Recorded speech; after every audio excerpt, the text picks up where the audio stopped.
বন্যায় যদি মানুষ মরে সেভেন সিস্টার্স থাকবে না রে।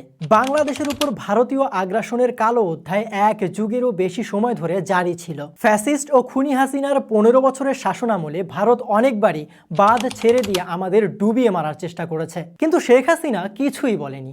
পাছে স্বামীর সাথে সম্পর্ক চলে যাওয়ার ভয়। হাসিনা বাংলাদেশের গণমানুষের স্বপ্নকে নিলামে তুলে ভোট চুরি করে বারবার ক্ষমতার মসনদে বসেছিল ঠিকই, কিন্তু তাকে ব্যবহার করে ভারত তাদের বিভিন্ন গোপন এজেন্ডা বাস্তবায়ন করে নিয়েছে। বাংলাদেশের ছাত্র জনতার গণ অভ্যুত্থানের মাধ্যমে পতন হয় স্বৈরাচারী শেখ হাসিনার। আর তখনই শিলিগুড়ি করিডোরের নরবরে চিকেন নেকের মতো সরু ভূখণ্ডটি ভারতকে কি আবারও এক অনিশ্চিত ভবিষ্যতের মুখোমুখি দাঁড় করিয়ে দিল?